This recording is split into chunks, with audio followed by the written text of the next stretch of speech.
जी कैफ 4 आज के लेक्चर का आगाज करते हैं। आज के लेक्चर में हम चैप्टर 3 के लास्ट जो 2 लर्निंग ऑब्जेक्टिव कल हमने पढ़े थे उनके क्वेश्चन को डिस्कस करेंगे और क्या करेंगे एमसीक्यू और क्या करेंगे फिर छुट्टी करेंगे। ठीक है, छोटा सा लेक्चर आज का है, आधे घंटे का लेक्चर, आधे घंटे का भी नहीं होगा है। स्टार्ट करें questions.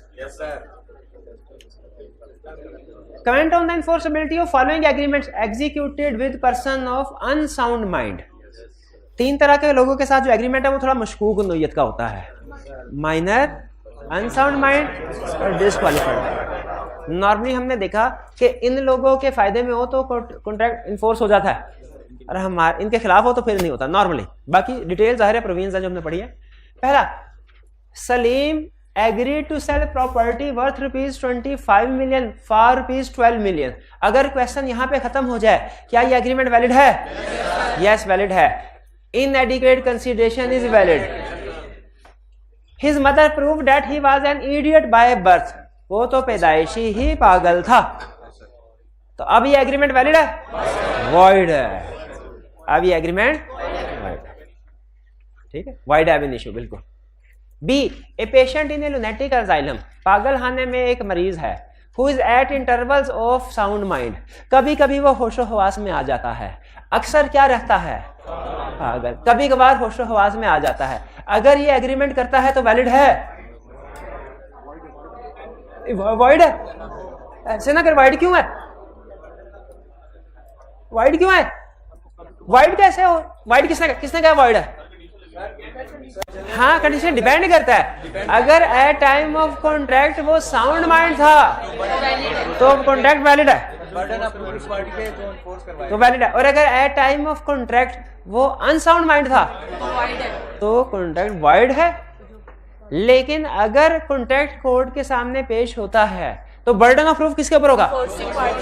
Party enforcing the contract. वो साबित करेगी क्या कि Salim at time of contract sound mind, patient at time of contract sound mind था।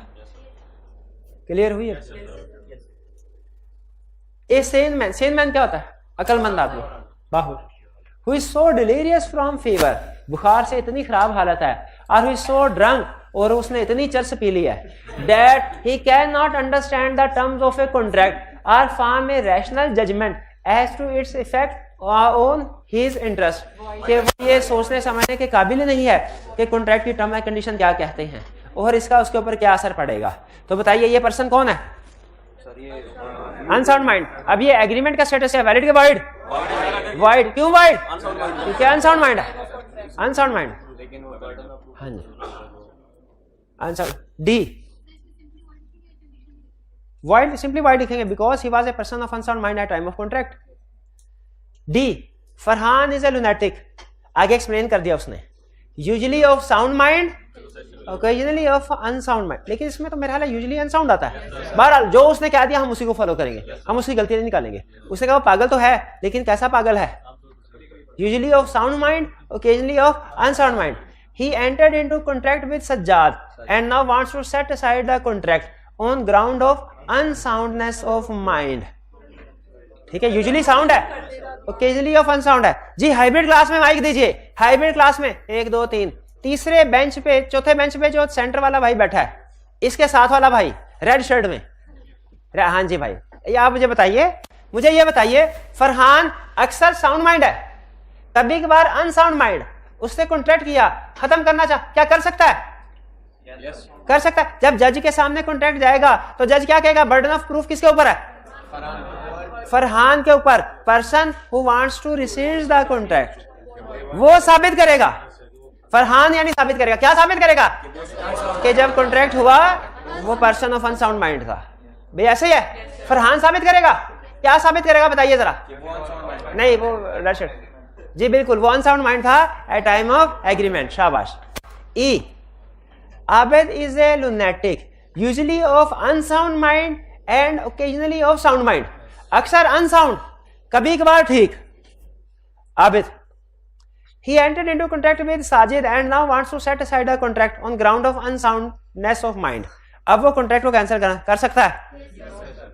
कर सकता है। जब कॉन्ट्रैक्ट कोर्ट में पहुंचेगा, कोर्ट क्या कहेगा, बर्डन ऑफ प्रूफ किसके ऊपर है, साजिद के ऊपर, कि वो साबित करे, क्या साबित करे कि एट टाइम ऑफ कॉन्ट्रैक्ट वो साउंड माइंड, परमानेंट नहीं, एट टाइम ऑफ कॉन्ट्रैक्ट वो साउंड माइंड था, ये साबित करना साजिद ने। क्लियर हुआ ये?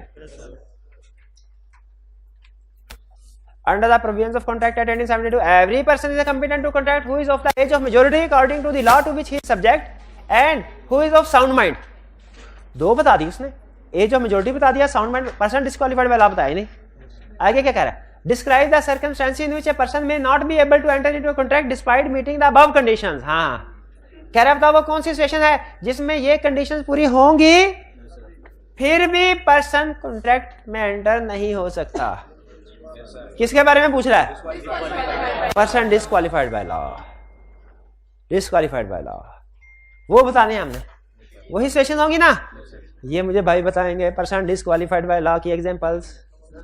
पहली example, foreign sovereign and ambassadors, foreign sovereign ambassador, explain करें, इनके साथ एग्रीमेंट करेंगे तो क्या होगा, हम उन पे केस नहीं कर सकते, वो हमारे पे ब्रीच का केस कर सकते हैं। शाबाश। अगली एग्जांपल क्या है, पर्सन डिस्क्वालिफाइड वाला की अगली एग्जांपल्स क्या है, एलियन विद कन्विक्टेड, कन्विक्टेड के साथ एग्रीमेंट नहीं कर सकते। कब तक नहीं कर सकते, कन्विक्टेड के साथ एग्रीमेंट कब तक नहीं कर सकते, कब तक नहीं कर सकते, कब तक नहीं कर सकते, बोल। हाँ, जब तक वो कन्विक्टेड है तब तक नहीं कर सकते। अगर रिहा हो जाए, चाहे पेरोल पे रहा हो, चाहे उसकी सजा एक्सपायर हो जाए, पीरियड एक्सपायर, तो उस वक्त कर सकते हैं। अच्छा, एग्रीमेंट किए पहले, बाद में कन्विक्टेड हुआ, पिछले एग्रीमेंट पे एक्शन ले सकता है, नहीं ले सकता, नहीं ले सकता, नहीं ले सकता। जेल से भाग जाए, अच्छा इस पे लास्ट साइलेंट है वैसे, तो मेरा ख्याल है नहीं हो सकता, फिर भी कॉन्ट्रैक्ट नहीं कर सकता अगर जेल से भाग जाए। ऑफिशियली अगर पेरोल पे रहा हो या सलाह खत्म हो फिर कर सकता है, वरना नहीं कर सकता। जी, क्या छोटी सी हो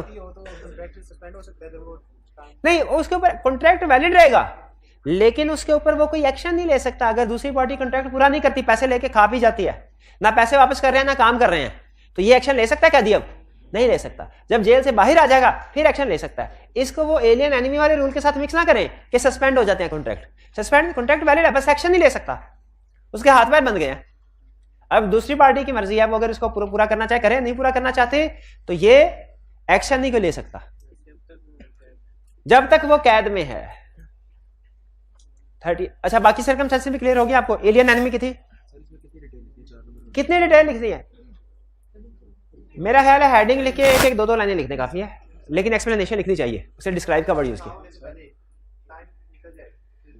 रिहा होने से पहले कॉन्ट्रैक्ट का टाइम निकल जाए तो कॉन्ट्रैक्ट निकल गया, वही बात। हाँ, बाद में कोई एक्शन नहीं, एजेंट के थ्रू भी नहीं ले सकता। बाद में जब रिहा हो जाए, सलाह पूरी हो जाए ना, उस वक्त ले सकता है, चाहे टाइम निकल भी गया हो। ठीक है, क्योंकि भाई सोचे ना, क्या कोर्ट उसे इजाजत देगी कि जाओ भाई, तो दूसरे बंदे ने ब्रीच ऑफ कॉन्ट्रैक्ट किया, तुम अपने वकील से मशवरा कर लो, जाके एक्शन लेना चाहिए कि नहीं, पेशी पे जाके भुगताओ। इधर सजा हुई पड़ी है और वो हर दूसरे दिन कोई ना कोई पेशी पे गया होता है और खुद वकील को कह देता है भाई तारीख पे तारीख लेते जाना, इसी बहाने में आके सैर कर लेता हूं हफ्ते में 2 दफा। नहीं होना चाहिए ना, इसलिए कोर्ट इसकी इजाजत नहीं देता। जी, हाइब्रिड में से क्वेश्चन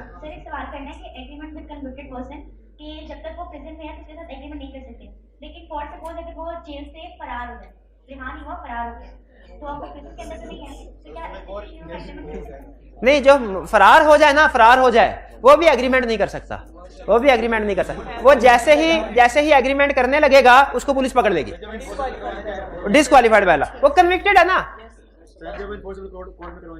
हाँ, जब वो कोर्ट में इन्फोर्सेबल कराने जाएगा वही पकड़ा जाएगा, बिल्कुल सही। तो जो फरार वाला है वो चूंकि इलीगल है, तो लॉ उस इलीगल एक्ट की वजह से उसे कोई बेनिफिट थोड़ी देगा, बेनिफिट थोड़ी देगा, तो उसे फरार होने के बावजूद भी वो कॉन्ट्रैक्ट नहीं कर सकता। मैं काफी डिस्कशन होगी केस पे, मजीद बताया। सर, ये एम्बेसडर वाले केस में क्या हम उस पे केस नहीं कर सकते सर, जो ब्रीच ऑफ कॉन्ट्रैक्ट करे तो उस पे उधर दूसरे कंट्री में केस कर सकते हैं? नहीं, पाकिस्तान में क्या, दूसरी कंट्री में भी क्यों, वो कॉन्ट्रैक्टर रजिस्टर्ड ही कॉन्ट्रैक्ट एक्ट पाकिस्तान के लॉ के मुताबिक हुआ है, तो दूसरी कंट्री में भी नहीं कर सकते। इनका क्वेश्चन क्या था वाला, फॉरेन एम्बेसडर जो होते हैं या सॉवरेन्स होते हैं, इन्हें हम क्या इनके मुल्क में जाके, पाकिस्तान में नहीं कर सकते केस, इनके मुल्क में जाके कर सकते हैं? नहीं, वो कहेंगे हमारे मुल्क का ये कानून ही नहीं है जी, नहीं स्टेट में नहीं। Comment 39. Comment on enforceability of following agreement executed with person of unsound mind. Imran agrees to buy goods from Narendra, a citizen of a country at war with Pakistan. Alien enemy. शाबाश. अच्छा आगे लिखता है, Emily, a diplomat, got a house on rent from Momin on behalf of the country to which he belongs. Momin sued for recovery of areas of rent. नहीं कर, क्यों? Reason? Ambassador and foreign sovereign. C. Wajid during imprisonment enters into an agreement with Sajid to sell his land. Convicted. Void. D. Sajid an insolvent promises to sell his car to Babar. Void. Insolvent.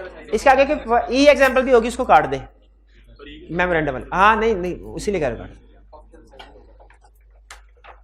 खत्म। ये हमारे question थे। अब MCQs की तरफ आते हैं।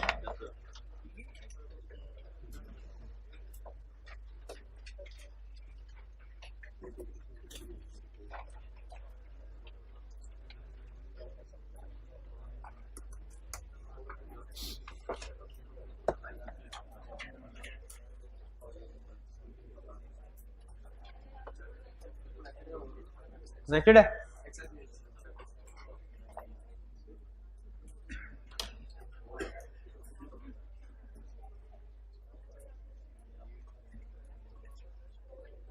आ गया।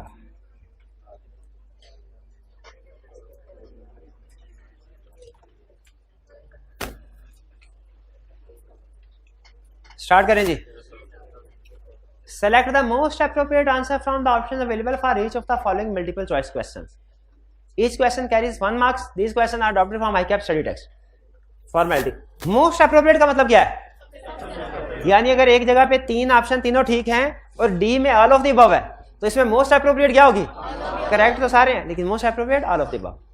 पहला question, voidable contract is voidable at the option of both party, नहीं सिर्फ एग्रीड पार्टी की ऑप्शन पे voidable है। तो करेक्ट ऑप्शन क्या हुई इसमें? D, agreed party of contract. ये करेक्ट ऑप्शन हुई। एग्जाम में लेफ्ट साइड पे क्वेश्चन नंबर एमसीक्यू नंबर 1 लिखेंगे, राइट साइड पे सिर्फ डी लिखेंगे कि पूरी स्टेटमेंट भी लिखनी है? डी लिखेंगे, सिर्फ पूरी स्टेटमेंट नहीं लिखनी। 2. Which of the following statement is true? Void agreements and void contracts are one and the same thing? नहीं, void agreement स्टार्ट से ही void थे। void agreement पहले वैलिड थे, सब्सिक्वेंट इम्पॉसिबिलिटी या इनलीगैलिटी की वजह से void। बी, तो ये गलत है। void agreement create legal rights and obligation between parties. void agreement से कोई legal rights वगैरह create नहीं होती। C. void contracts remain valid until they are declared void. Yes. void contract लफ्ज़ के पहले कॉन्ट्रैक्ट बने हैं कभी ना कभी, पहले इन्फोर्सेबल हुए हैं कभी ना कभी, फिर बाद में void हुए ना। void कॉन्ट्रैक्ट वो था जो कभी कॉन्ट्रैक्ट था, बाद में void हुआ। तो ये करेक्ट है सी। और D, a transaction based on wide agreement will be valid. Transaction जो बेस्ड ऑन वाइड एग्रीमेंट्स होती है वो ट्रांजैक्शन भी वाइड होती है। मिलके फ्रॉड करेंगे, फिर उससे बिजनेस करेंगे प्रॉपर्टी का, जो प्रॉपर्टी का बिजनेस है transaction which is based on wide agreement. Transaction based on wide agreement, वो ट्रांजैक्शन भी वाइड होगी। तो इसमें करेक्ट ऑप्शन क्या हुई? सी। फिर थर्ड,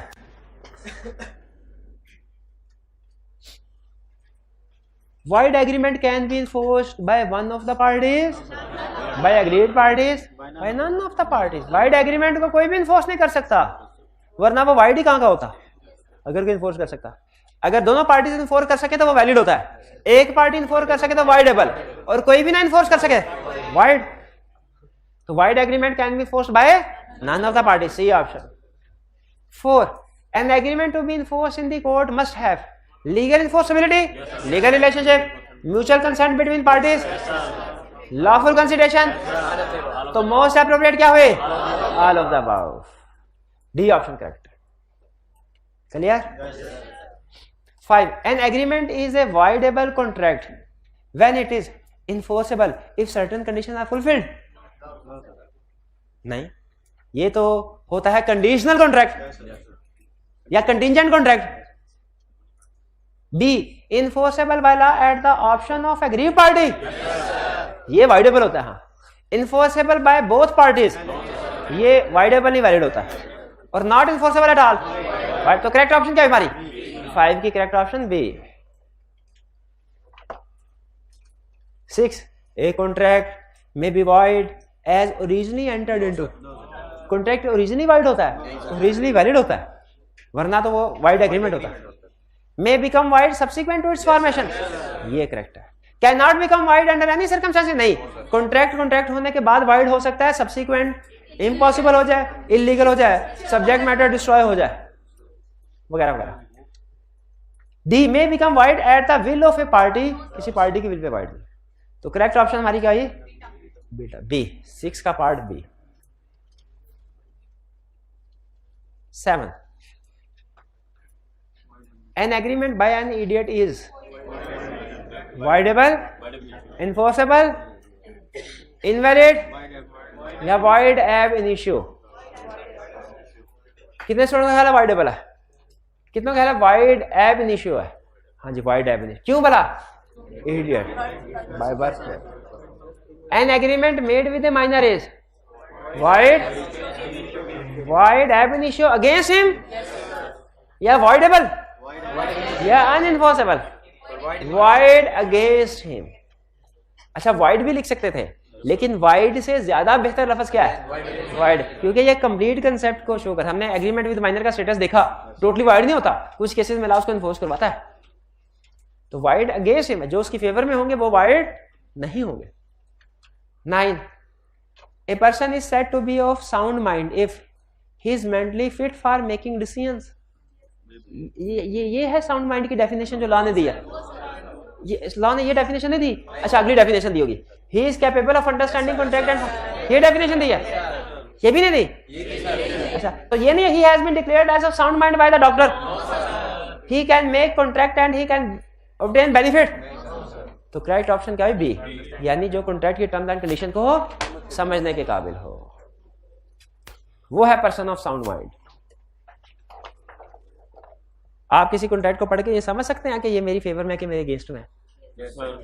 एडमिशन फॉर्म कॉलेज में जो साइन करते हैं उसको पढ़ के आप अंदाजा लगा लेते हैं ये मेरे फेवर में जा रही है, ये वाली क्लास मेरी फेवर में नहीं जा रहे। फीस इज नॉट रिफंडेबल, आपकी फेवर में जाती है क्या? नहीं।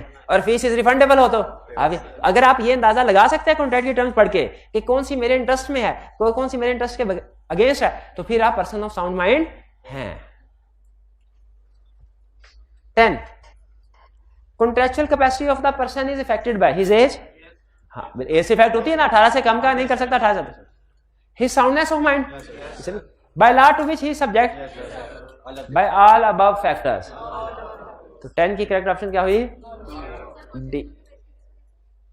कॉन्ट्रैक्ट करने के काबिल है कि नहीं? कॉन्ट्रेक्चुअल कैपेसिटी का मतलब कि उसमें कॉन्ट्रैक्ट करने की कैपेसिटी है कि नहीं? हाँ, कॉन्ट्रेक्चुअल कॉम्पिटेंस क्या ले, बिल्कुल। कैपेसिटी और कॉम्पिटेंस ये एक ही टर्म में बोली जाती है कॉन्ट्रैक्ट में। 11, a person is usually of unsound mind but occasionally of sound mind. He may enter into contract when he is of sound mind. Yes. He may not make a contract even when he is of sound mind.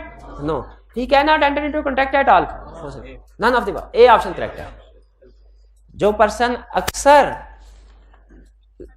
Unsound mind का है, कभी कभार sound mind होता है, वो भी contract कर सकता है। कब?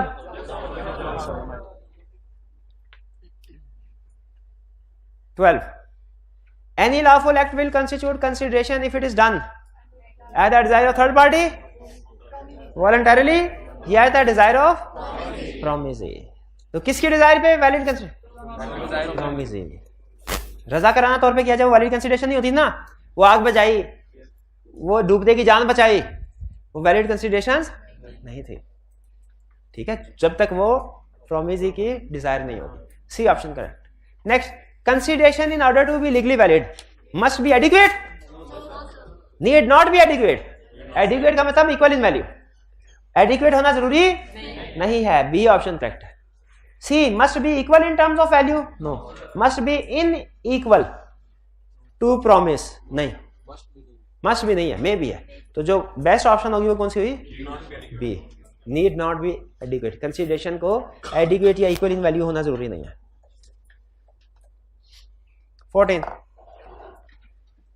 Agreement made on count of natural law manufacturing without consideration will be valid if it fulfils following condition. ऐसे एग्रीमेंट रिटन होना जरूरी है, रजिस्टर्ड होना जरूरी है, नियर रिलेशन होना चाहिए। अच्छा, हमें 4 कंडीशन थी, चौथी कंडीशन कौन सी थी जो यहाँ पे नहीं? On account of natural law manufacturing, वो ऊपर लिखी हुई है उसने, ठीक है। तो करेक्ट ऑप्शन क्या हुई? D, all of the above. 15 consideration which is moved simultaneously with the promise is known as present consideration, ये तो आसान था। 16 which of the following statement is true? Consideration must always be given by the, अच्छा ये promisee की बजाय promisor कर लें। अब पता बाज़ का तो प्रोमिसी और प्रोमिसर में उसको मिक्स कर देता है सब में, ए बी सी सब में, कि ये बल्कि सोल्यूशन में भी प्रोमिसी लिखा उसमें भी प्रोमिसर कर लेना। Consideration must always be given bye promisor, क्या कंसीडरेशन में प्रोमिसर को देनी चाहिए या कि उसके बिहाफ पे थर्ड पार्टी भी दे सकती है? तो ये गलत। Consideration must be given by third party on behalf of promisor, सिर्फ थर्ड पार्टी नहीं, खुद भी दे सकता है।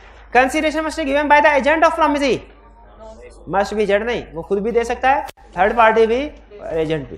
कंसीडरेशन में भी गिवन बाय प्रोमिसर और any other person on his behalf. D option correct हुई। हाँ जी बिल्कुल, इसी तरह ये कंसेप्ट अपोजिट भी अप्लाई होता है। जिस तरह होता है ना, प्रोमिसर खुद भी कंसीडरेशन दे सकता है और उसके बिहाफ पे कोई थर्ड पर्सन भी कंसीडरेशन दे सकता है, उसी तरह कंसेप्ट है प्रोमिसी खुद भी कंसीडरेशन रिसीव कर सकता है और उसके बिहाफ पे कोई और बंदा भी रिसीव कर सकता है। आपको याद है एग्रीमेंट जिसमें वो बाप ने बेटे से कहा था कि जी एग्रीमेंट करो, मैं सारी प्रॉपर्टी तुम्हारे नाम लगा रहा हूं, लेकिन तुमने बदले में हर महीने एक रकम अपनी वालदा को देनी है मेरे मरने के बाद। ये इस तरह का एक मिलता जुलता केस हमने पढ़ा था, तो नुमान वाला था। तो बताइए इसमें कंसीडरेशन रिसीव कौन कर रहा है? वो बाप खुद नहीं रिसीव कर रहा, उसके बिहाफ पे थर्ड पार्टी मां रिसीव कर रही है उसकी। तो जिस तरह प्रोमिसर का रूल है ना कि वो या कोई और कंसीडरेशन दे सकता है, तो इस तरह प्रोमिसी के एंड में भी रूल है, वो या उसके बिहाफ पे कोई और कंसीडरेशन ले सकता है। समझ आ रही है बात? आगे चलते हैं। हाँ, तो फिर समझ आ रही तो बताइए वो कौन सा केस है जिसमें कंसीडरेशन सिर्फ प्रोमिसर ही देगा? पर्सनल नेचर के contract.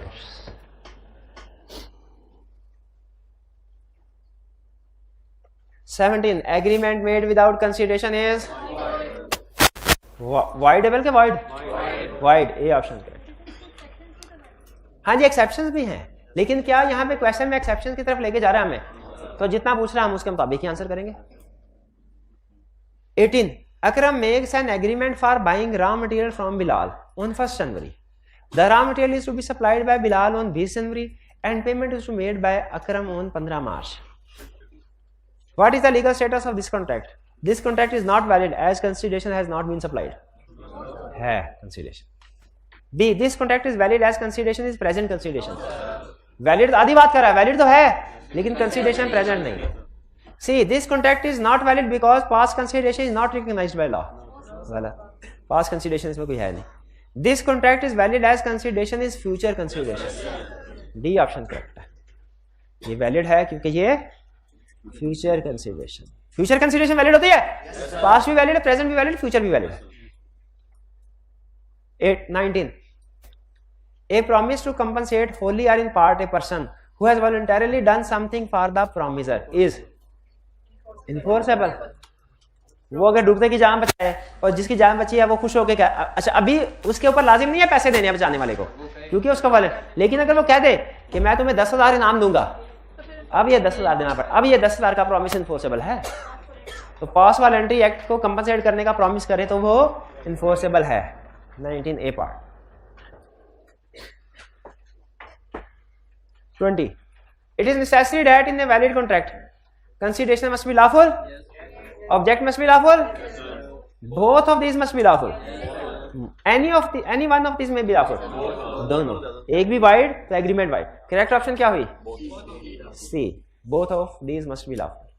21 An agreement is immoral if court regards it immoral, people think it immoral, society does not recognize it as moral, it is below the standard of moral, court regards it as immoral। Court ही फैसला करेगी, court ने जिसको immoral कह दिया हमारे लिए immoral. 22 The contract to be legally valid must contain lawful object which includes if it is not forbidden by law, हाँ उसे forbidden by law नहीं होना चाहिए, if it is not defeating the provision of law, defeating the provision of law भी नहीं होना चाहिए. It is not fraudulent, ये भी नहीं. तो करेक्ट ऑप्शन क्या हुई? D, all of the above. 22 में डी ऑप्शन करेक्ट है. 23, Mr. A, in consideration of ₹100,000 from Mr. B, agrees to publish defamatory material against Mr. Talal, a famous lawyer, in order to damage his goodwill and reputation. जान, माल, इज्जत, इन तीनों को नुकसान पहुंचाने की कोशिश की जाए, वो इंजरी में आ जाती है. यहाँ पे उसकी इज्जत को, रेपुटेशन को, रिस्पेक्ट को डैमेज करने की कोशिश की जा रही है. तो इंजरी में आ गया कि नहीं आ गया? आ गया. तो this agreement is void because fraudulent है? नहीं. It is immoral and against public policy? नहीं. It involves an injury to person? Yes. It defeats the provision of any law? नहीं. तो करेक्ट ऑप्शन है it involves injury to a person. Immoral and against public policy, ये public policy की list में है. Immoral agreements against public policy against, उसकी list पढ़ी हमने किधर है? उसमें देखे भाई कह रहे हैं सर ये इंजरी वाला पॉइंट. सर इंजरी फिजिकल में नहीं आएगा. इंजरी हर तरह की हो सकती है. वो फिजिकल भी, वो फाइनेंशियल भी, वो रेपुटेशनल भी हो सकती है. तो उसमें करेक्ट ऑप्शन सी है. 24, Mister P had advance money to Missus D, a married woman, to enable her to obtain divorce from her husband. Mrs. D agreed that as soon as she gets divorced, she will marry Mr. P. What is the legal status of this agreement? This agreement is valid as marriage is a lawful contract. This agreement is valid as this is made with the free consent of parties. This agreement is void because it is a marriage brokerage agreement. Marriage brokerage तो वो होता है जिसमें वो कहते हैं हाँ जी रिश्ते करवाने वाले भी होते हैं. This agreement is void on account of ये immoral agreement. Clear? चलिए ये हमारा हो गया कंप्लीट. अच्छा आप सुन लें जी जी. By law to which he subject का मतलब है जो लॉ उसके ऊपर अप्लाई हो रहा है. जैसे नॉर्मली माइनर की जो एज होती है ना, एज ऑफ वो 18 ईयर्स है. 18 ईयर्स के बाद वो मेजर हो जाता है. लेकिन अगर गार्डियन अपॉइंट किया गया हो तो फिर ये लॉ नहीं, फिर गार्डियन लॉ अप्लाई होगा. उसमें एज ऑफ जो मेजोरिटी वो 21 ईयर्स है. और कोई क्वेश्चन? अच्छा अब कल की क्लास में एक आपका होगा टेस्ट 1 की डिस्कशन होगी. टेस्ट 1 हम कंप्लीट, उसमें कुछ उस वक्त के लिहाज से आउट ऑफ सिलेबस क्वेश्चन थे, लेकिन हम उसकी कंप्लीट डिस्कशन करेंगे. और फिर आपको केस स्टडीज कैसे अटेम्प्ट करनी है ये मैंने अभी तक नहीं ना सिखाया. ये कल की क्लास में ये सबसे अहम चीज ये सीखेंगे. टेस्ट डिस्कशन भी है लेकिन केस स्टडीज को कैसे अटेम्प्ट करना है कल की क्लास में इंशाल्लाह सीखेंगे. ठीक है जी. चलिए आज का लेक्चर यहाँ पे खत्म करते हैं हम. अल्लाह हाफिज़.